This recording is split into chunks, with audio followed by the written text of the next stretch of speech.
The auditorium was elegant, modern lighting, exposed brick, the kind of space designed to make creative professionals feel like they belong somewhere important. It was the Design Leadership Institute's annual awards ceremony in November 2023, and the room was full of people who had built careers on visual thinking. Maya Richardson sat in the audience wearing a black dress, her hands folded in her lap. She was 34 years old, and she had spent the last 10 years creating visual identities for brands she would never be credited for. On stage, a woman accepted the award for Outstanding Creative Vision. Her name was Sophie Waverly. She was 58 years old, immaculately dressed, her gray hair styled precisely. She held the Crystal Award like it was the natural conclusion of her life's work, which, from the perspective of everyone in that room, it was. Sophie gave her acceptance speech. She spoke about pioneering visual transformation and believing in your vision even when others doubted. She thanked her team without naming anyone. She talked about taking calculated risks and trusting your instincts as a designer. Every word was technically true. Every word was a lie. The audience applauded. It was the kind of applause that comes from genuine respect, from recognition of achievement, from the belief that the person on stage had accomplished something remarkable. They had no idea that every element of that achievement belonged to someone else. That the woman holding the award had taken credit for another person's genius, systematically and deliberately, for an entire decade. That the visual transformation everyone was celebrating had been created by Maya Richardson in late nights and weekends, and then presented to the world with someone else's name on it. Maya watched Sophie from her seat. She didn't look angry. She looked like someone watching a familiar performance, one she had seen many times before. What she felt was something more complicated than anger. It was the cold clarity of recognition. It was the specific exhaustion of being invisible while your own work was being celebrated by everyone, except the people who actually needed to know who created it. The camera cuts between the stage and Maya's watching face. Sophie's expression shows confidence, pride, the satisfaction of public validation. Maya's expression shows something else entirely, the look of someone witnessing the final, public, irrevocable theft of their own creative voice. Sophie held the award above her head. The audience stood and applauded. Maya didn't stand. She sat still, watching the woman who had stolen her work receive the recognition that belonged entirely to her. This was the moment the betrayal reached its most public form, but the story of how they got here goes back much further. It goes back to when Maya was 24 years old and believed she had found her mentor. It goes back to a promise that would never be kept. It goes back to a decade of work that would be systematically appropriated, gaslighted, and eventually weaponized against her when she tried to reclaim it. May 2014. Maya Richardson was 24 years old, freshly graduated from a state university's graphic design program. She had decent grades and a portfolio that showed promise, but she also carried something that would make her vulnerable to exactly the kind of exploitation she was about to encounter: imposter syndrome. She believed, deep down, that she had gotten lucky, that she would eventually be discovered as not actually talented, that the opportunities coming her way were flukes. She had just accepted a job as junior graphic designer at Rebrand, a consumer beauty and wellness company with $150 million in annual revenue. Meridian was a company she had admired during her college years. Their visual identity was sophisticated, minimalist, premium feeling. The design communicated luxury. It communicated quality. When Maya was in design school, studying other people's work and trying to understand how they had created visual systems that worked, she looked at Meridian's identity and thought, "That's where I want to work someday." Now she was actually working there. It felt like the beginning of her real life. On her second day, Sophie Waverly invited her to lunch. Sophie was the creative director of Meridian, the person who had designed much of the company's original visual identity in the 1990s. She was respected in the industry. She had awards.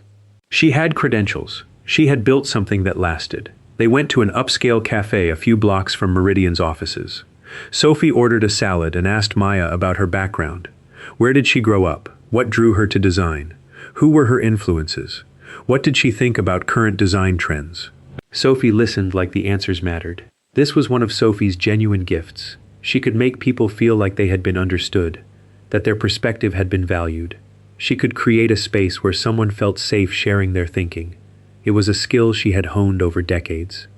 It was also the first mechanism of the trap. Sophie leaned across the table and said something that would echo through Maya's entire career. I see something in your work. Real raw talent. The kind that can't be taught. I want to mentor you. Maya's heart accelerated. A mentor. From Sophie Waverly. This was exactly what she had been hoping for when she took the job at Meridian. She had known she needed someone to guide her, to help her develop her skills, to believe in her when she didn't believe in herself. Sophie's offer felt like the universe confirming that she had made the right choice. Sophie outlined her philosophy of mentorship. The best way to learn is to work on real projects, not busy work, things that matter.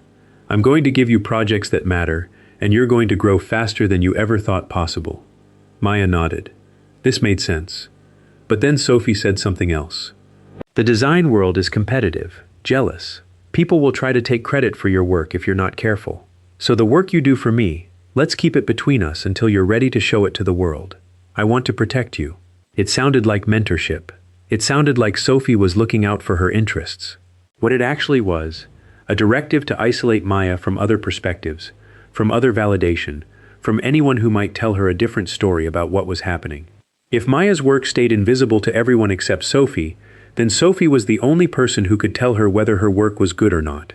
Sophie continued, you need to spend the next few years developing your strategic thinking.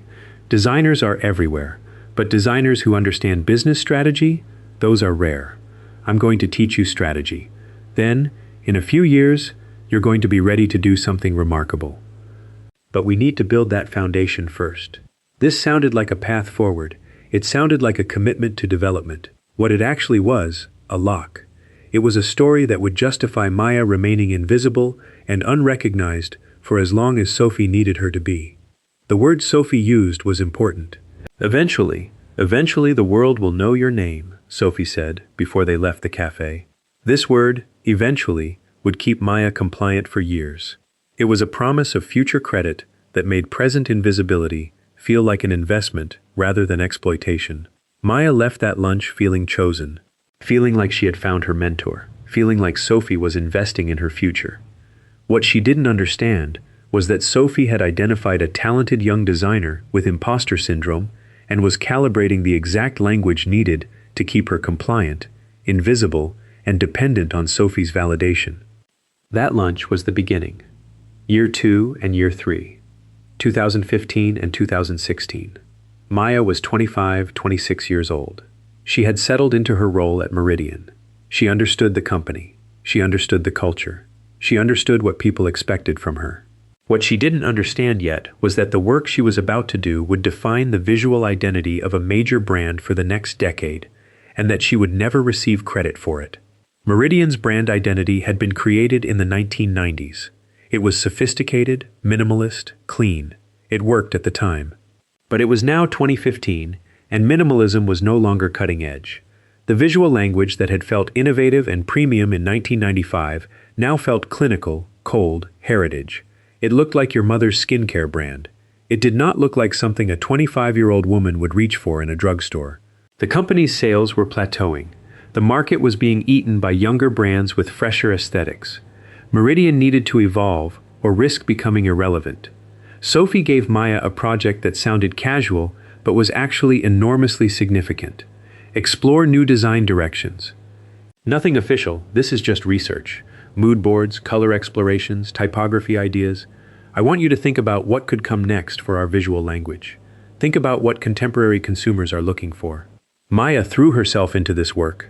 This was her first significant project. She was being trusted with something. She spent weeks researching. She studied contemporary design. She analyzed brands that were resonating with younger consumers. She looked at luxury brands and how they were evolving their visual language. She looked at wellness brands and how they were communicating values. She spent time thinking about color psychology. She understood that color communicated emotion. She wanted to move away from the cool grays and metallics that had defined the old Meridian identity. She wanted something warmer, more human, something that felt trustworthy and caring while still maintaining premium positioning. She developed a color palette, warm golds that felt luxurious but approachable, soft terracottas that communicated natural ingredients and earth-based wellness, muted sage greens that felt calming and sophisticated. These weren't trendy colors. They were timeless colors that felt contemporary, precisely because they communicated authenticity rather than trying too hard to be modern. She selected typography, not the stark, industrial typefaces of the old identity, typefaces that were sophisticated but warm, typefaces that felt like they were designed by humans rather than algorithms. She created a system that was flexible, that could adapt to different product categories without losing cohesion.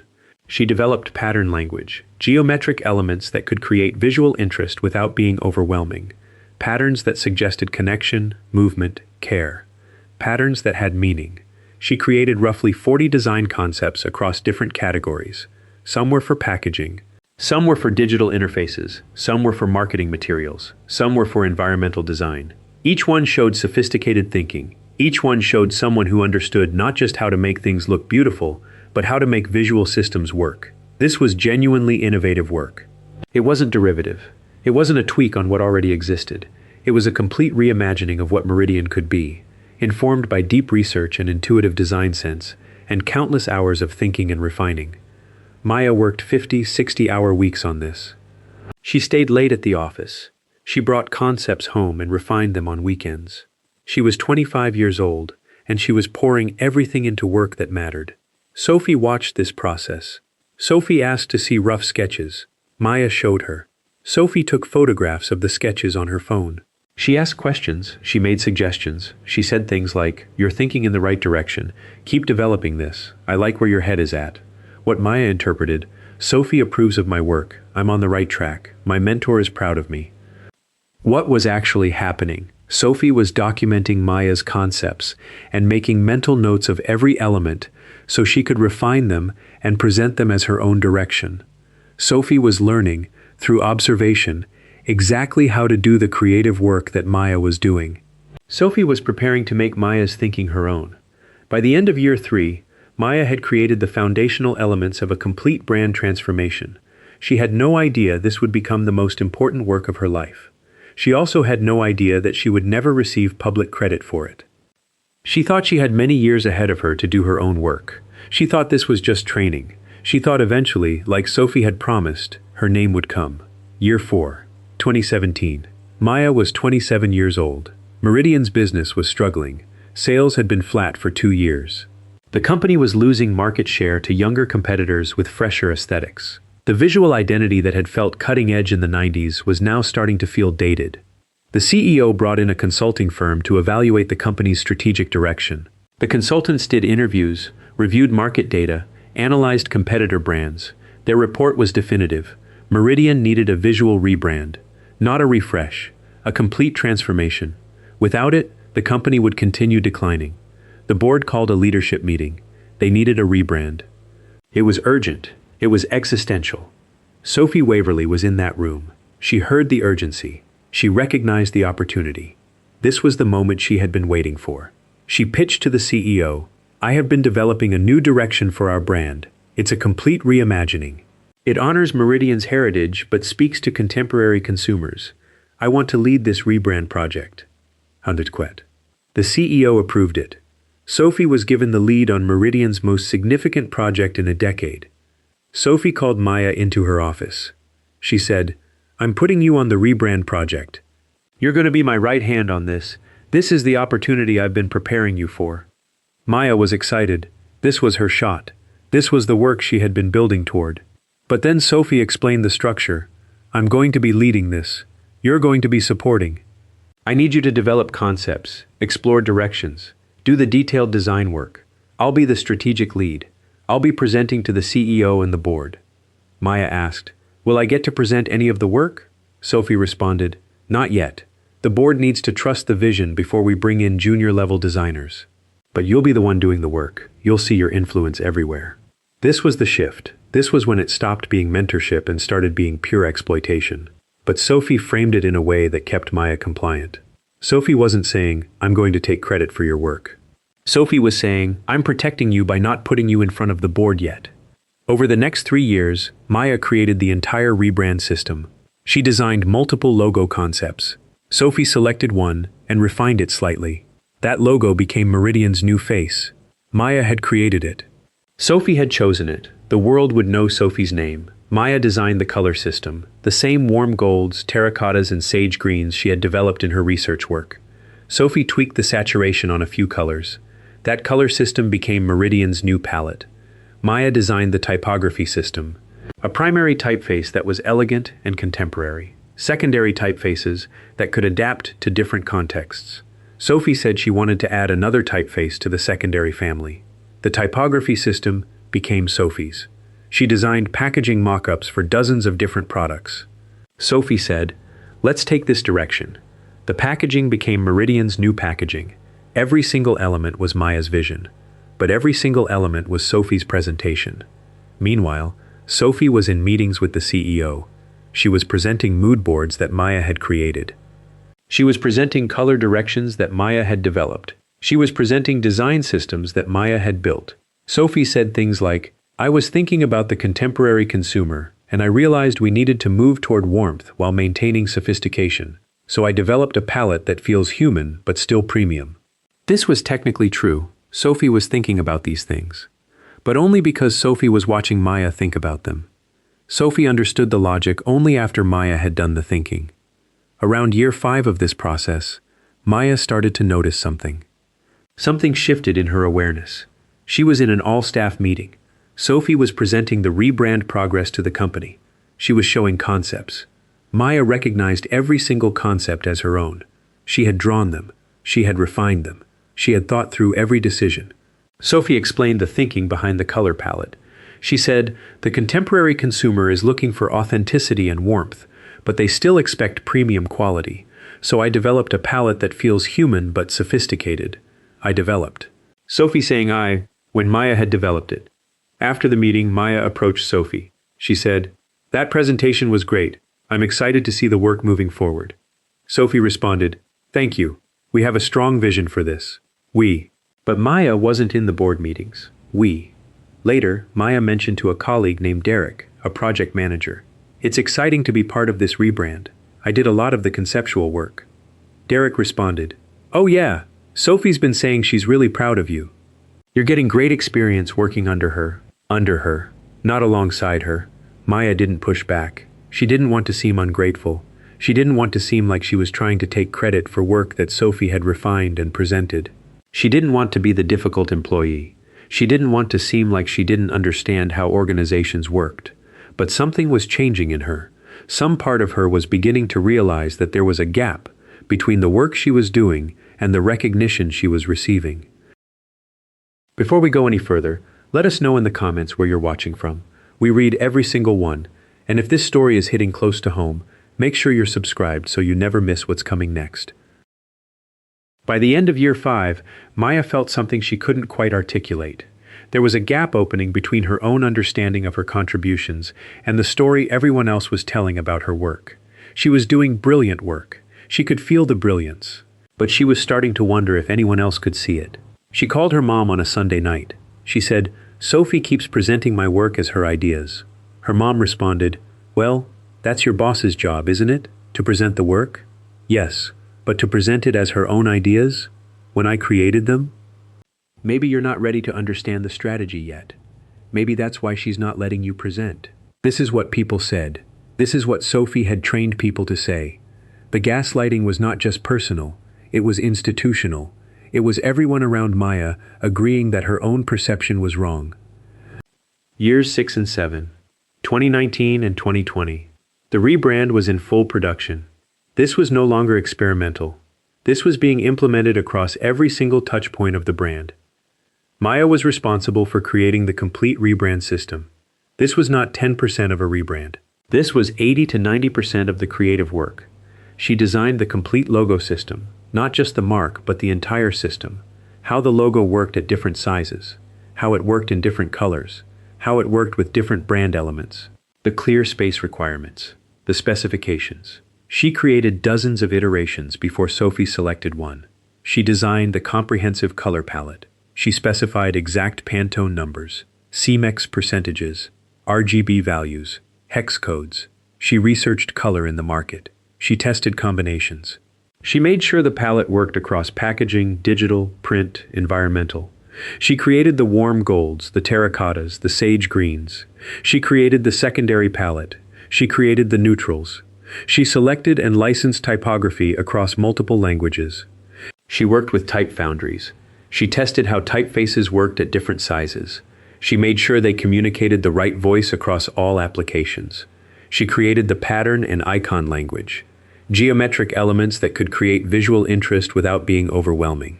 Icons that worked across different contexts, patterns that had meaning. She designed all packaging formats: bottles, jars, boxes, displays. She worked with manufacturers on technical specifications. She made sure the design worked three-dimensionally. She created mock-ups. She created specifications for manufacturers. She created the digital design system and component library, buttons, form fields, cards, navigation patterns.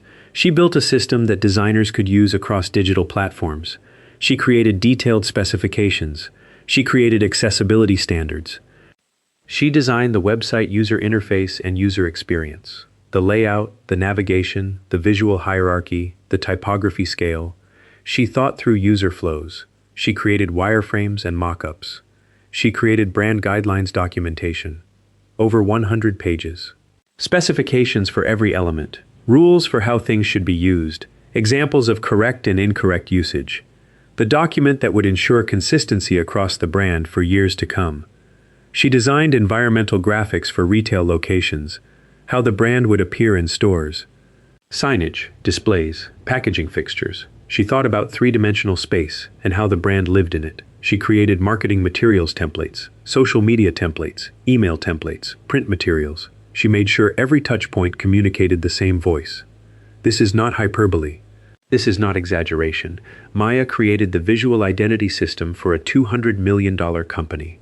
Every element, every decision, every specification, Sophie's contribution, refining some colors, selecting between options Maya presented, attending meetings, and presenting the work as her own vision. Maya worked brutally long hours. She worked at night. She worked on weekends. She was at the most productive, most talented point of her career. She was pouring everything into work that would be seen by millions of people, and that work would be attributed to someone else. By year 7, Maya was becoming increasingly aware that something was deeply wrong with this arrangement. There was a moment around 3 o'clock on a Saturday morning where Maya found herself at her desk refining Pantone specifications for the primary color palette. She had been working on this for 3 hours. She was crying while doing it, though she didn't fully understand why. She wasn't crying because the work was hard. She was crying because in that moment, she suddenly became conscious of a truth she had been avoiding. This work, this brilliance, this innovation, would have someone else's name on it. She texted a college friend, "Do you think it's weird that my boss presents my ideas as her own?" The friend responded, "That's pretty normal in design. She's your creative director." Is it normal? Maya didn't know anymore. Everyone seemed to think it was fine, but it didn't feel fine. Around this same time, Meridian was making preparations for the Rebrand launch. It was going to be a massive rollout. New packaging would appear in stores nationwide. Advertising would run across television, print, digital. The company's website would be completely redesigned. The rebrand was going to be everywhere, and Sophie was preparing to be the face of it. Sophie was being asked to give interviews. Design publications wanted to feature her. She had been invited to speak at design conferences about her vision. She was being positioned as the creative genius behind Meridian's transformation. Sophie asked Maya if she would write some talking points for the interviews. Maya did. She wrote detailed talking points that explained the thinking behind every design decision. She wrote about why they had chosen warm tones, why the typography mattered, why the pattern language created cohesion. She wrote the story of the rebrand. Sophie took those talking points and used them, almost verbatim, in interviews where she was credited as the sole creative vision. In one interview with Design Observer, a major design publication, Sophie said, "I spent 3 years developing this vision. I knew Meridian needed to move toward warmth, but I couldn't lose the premium positioning. It was a careful balance, and I'm proud of what we created." Sophie spent 3 years watching Maya do the work, then presenting it as her own. Maya read this interview. She felt physically sick. But still she didn't say anything. She told herself, after the rebrand launches, after it's successful, then Sophie will give me credit. Then it will be obvious that I did this work. Then people will understand. This is what people in exploitative situations tell themselves. This is the story that keeps them compliant. This is the hope that prevents them from protecting themselves. Launch day arrived. It was late 2021. Meridian's Rebrand was unveiled to the world. The rebrand was successful. The new visual identity was fresh, approachable, premium, contemporary. It resonated with consumers. It felt human. It felt trustworthy. It felt modern without being trendy. Sales increased. Market share went up. Within a year, sales were up 40%. The brand was suddenly relevant to younger consumers again. This was not a failure. This was a massive success. And every element of that success belonged to Maya. Coverage appeared in design publications immediately. Design Observer ran a feature, Meridian's Visual Evolution, a case study in strategic brand transformation. The feature attributed the entire creative vision to Sophie Waverly. It quoted Sophie, "I wanted to create a visual language that felt modern without being trendy, accessible without sacrificing premium positioning. I spent years developing this aesthetic." The article included Sophie's photo. It didn't mention Maya.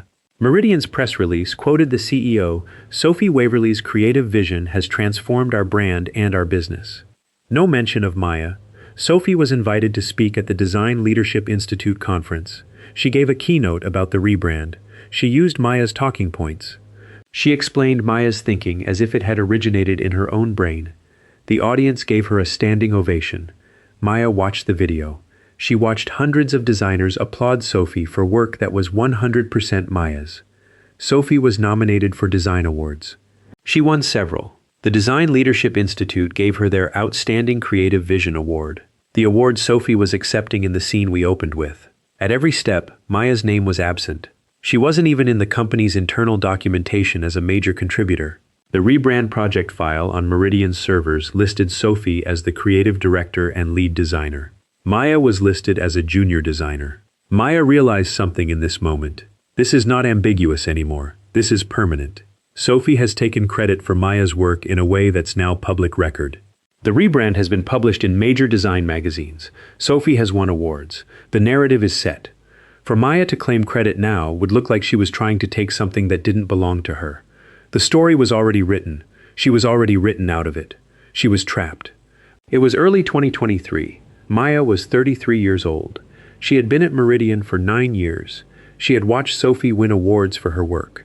She had watched her own genius be attributed to someone else for nearly a decade. She had also watched Sophie get richer, more respected, more powerful. While Maya remained in the same junior-level position, doing more and more work, receiving less and less recognition, she decided to leave. She had saved money. She had built a portfolio, secretly, on her own time, documenting her work at Meridian. She had gotten offers from other design firms. There were people in the industry who saw her work on the Meridian rebrand and recognized it as brilliant, even if they didn't know she had created it. It was time to start over. Time to go somewhere where her work would be acknowledged. Time to reclaim control over her own career. She told Sophie she was resigning. She was starting her own consulting practice. Sophie's response was immediate and cold. "You can't do that. Not, 'I'll miss you.' Not, 'Good luck.' Not, 'Let's talk about this.' You can't do that." Sophie explained, "The rebrand work belongs to Meridian. By your employment contract, you can't use it in your portfolio. If you try to claim credit for it, I will pursue legal action for intellectual property theft." Maya responded, "I don't want to claim credit for the rebrand. I want to be honest that I did that work and—" Sophie interrupted. "No. If you say you did that work, that's theft. The work is Meridian's intellectual property, which means it belongs to me as the creative director." Sophie also said, "I won't give you a reference. You're not ready for independent work. You need more mentorship. And then, if you try to work in this industry, I will make sure everyone knows you're not reliable. I have relationships with every major design firm in this city. They will know not to hire you." This was the moment where the dynamic flipped completely. It was no longer exploitation. It was sabotage. Maya left Meridian, but she was blocked from using her best work in her portfolio. She was blocked from references. She was blocked from the industry connections she had built. She was devastated. She was also angry, and for the first time, she decided to do something about it. She reached out to Jessica Chen. She found Jessica through LinkedIn. She sent her a message. "Hi, I see you also worked at Meridian under Sophie. I'm reaching out because I had an experience there that I'm trying to understand. Jessica responded immediately. She asked to meet. They met at a coffee shop. Maya told her story. 10 years, all her work appropriated, awards given to Sophie. Jessica listened. Then she told her own story, hired in 2008, also told to keep her work confidential, also created brilliant design work, also wasn't credited, also left devastated, in 2015, after 7 years. Jessica said, she did the exact same thing to me. They compared notes. Every detail matched. The isolation tactic, the strategic thinking instruction, the unacknowledged work, the gaslighting when they questioned it, the destruction when they tried to leave. Jessica said, there's another one, Aisha Owusu. She worked there from 2005 to 2012. Same story. They contacted Aisha. Aisha confirmed immediately. Same pattern, same exploitation, same destruction. All 3 women had evidence. Maya had design files with her name as creator, dated before Sophie presented them. Jessica had emails where Sophie had asked her to create specific designs. Aisha had design system documentation showing her work. They decided to go public. Maya reached out to a journalist she knew at Design Observer. She said, I have a story about how one senior creative director has been systematically appropriating junior designers' work for over a decade. I have documentation. I have multiple victims. Would you be interested in investigating this? The journalist, a woman named Caroline, was interested. Caroline did a deep investigation. She interviewed all 3 women. She reviewed the documentation. She interviewed other designers who had worked near Sophie and witnessed the dynamic. She spoke with Meridian employees who could confirm the structure of the projects. She reached out to Sophie for comment. Sophie denied everything. She said the designers were confused about how creative direction works, and that she was being attacked for mentoring young designers who didn't appreciate it. Caroline published a 5,000-word investigative piece titled, The Hidden Architecture of Stolen Credit: How One Creative Director Built Her Career on Young Designers' Work. The article included detailed interviews from all 3 women, documentation of design files and dates, design publication credits versus actual creators, email chains showing the dynamic, design comparisons showing the evolution from Maya's concepts to Sophie's presentations, quotes from other Meridian employees about the structure. The response in the design industry was immediate and complicated. Some people defended Sophie. That's just how mentorship works in competitive industries. Juniors do the work, seniors refine and present. But many people recognized the pattern, especially younger designers, especially women. Dozens of comments appeared saying Sophie had done similar things to them or people they knew. 2 more women came forward. They also worked under Sophie, also had their work stolen, also were gaslit and isolated. Meridian's CEO was forced to issue a statement. We are reviewing past practices and ensuring that all team members receive appropriate credit for their contributions. It was a corporate non-apology. Sophie was not fired. She was too embedded, too senior, but her reputation was damaged. She was no longer the visionary creative director. She was the controversial one. Articles about her were no longer hagiographic. They were cautionary. The exposé created immediate opportunities for Maya. Designers in the industry had seen the leaked design documentation from the investigation. They had seen her portfolio. They recognized her talent. Maya was recruited by Lumiere Beauty, one of Meridian's biggest competitors. Lumiere was premium, elegant, focused on sustainability and environmental responsibility. They wanted to rebrand to signal their commitment to modern luxury and ecological values. They hired Maya as senior design director, with full creative authority and public credit. For the first time in her career, Maya's work was 100% acknowledged as hers. Her name was on it. Her voice was unmistakable. She wasn't supporting someone else's vision. She was the vision. She spent a year developing Lumiere's new identity. The rebrand was bold, innovative, unexpected. It signaled luxury, but also values. It was contemporary without being trendy. It was emotional without being saccharine. Every design decision reflected her thinking. The rebrand launched in late 2023. It was successful. Lumiere's social media engagement went up 60%. Their customer base skewed younger. The brand was suddenly interesting to a new demographic while maintaining appeal to existing customers. Design publications ran features, but this time the features were about Maya Richardson. Design Observer published Maya Richardson's Transformative Vision: How a Rising Designer is Changing the Beauty Industry Aesthetic. The article included Maya's full backstory, the theft, the investigation, the public recognition, and then showed how she thrived once given full agency. Maya was invited to speak at the Design Leadership Institute conference. She gave a keynote about design ethics and attribution. She talked about how young designers are vulnerable to exploitation. She talked about how to recognize when mentorship has become extraction. She didn't trash Sophie. She talked about systemic issues in design culture that allow this to happen. She talked about power dynamics and how to build organizations that actually develop talent rather than extracting from it. The audience response was different from Sophie's standing ovation. It was recognition. It was the acknowledgement that they were watching someone who had actually earned this moment. Maya was nominated for design awards. She won the Design Leadership Institute's Emerging Creative Vision Award. In her acceptance speech, she said, "I want to acknowledge the two designers who came forward with me, Jessica Chen and Aisha Owusu. We did this together, and I want to say to young designers watching this, your work matters, your credit matters, your voice matters. Don't let anyone convince you otherwise." The standing ovation was louder than Sophie's had been. Then came the poetic moment. It was 2024. Meridian was struggling again. The rebrand that Sophie had stolen from Maya was now seen as dated. The company was losing market share again to younger competitors with fresher aesthetics. Meridian's board decided they needed another rebrand. They brought in an outside consultant to evaluate their creative direction. The consultant's report recommended bringing in an outside designer to lead the rebrand.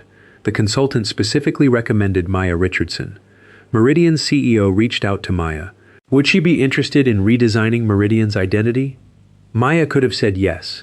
She could have gone back and redesigned everything, but this time with her name on it. She could have erased Sophie's legacy. She could have taken the contract and become even more successful. But she didn't. She called the CEO and said, "Thank you for the opportunity, but I'm not available. I'm fully committed to Lumiere's expansion. And more than that, I'm not interested in redesigning Meridian. Your creative leadership needs to change. The person leading your design department should be someone who elevates their team, not extracts from them. That person isn't on your current staff." She didn't take the contract. She didn't even consider it. Because by this point, Maya didn't need Meridian to validate her. She didn't need to fix Sophie's mess. She was already winning. She was creatively respected. She was built a reputation. She had more offers than she could accept. Sophie, meanwhile, was still at Meridian, watching a new creative director, external hire, lead the company's next evolution. Sophie got an emeritus title. She faded into history.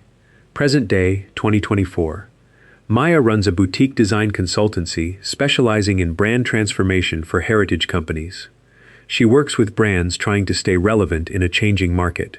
She deliberately mentors young designers. She teaches them how to protect their work. She teaches them how to get credit for their ideas. She teaches them how to recognize exploitation early. She's known in the industry as someone who develops young talent and actually gives them credit. She's been invited to speak at design conferences about design ethics and attribution. She doesn't talk about Meridian anymore. She doesn't trash Sophie. She just quietly exists as proof. Proof that she was the talented one all along.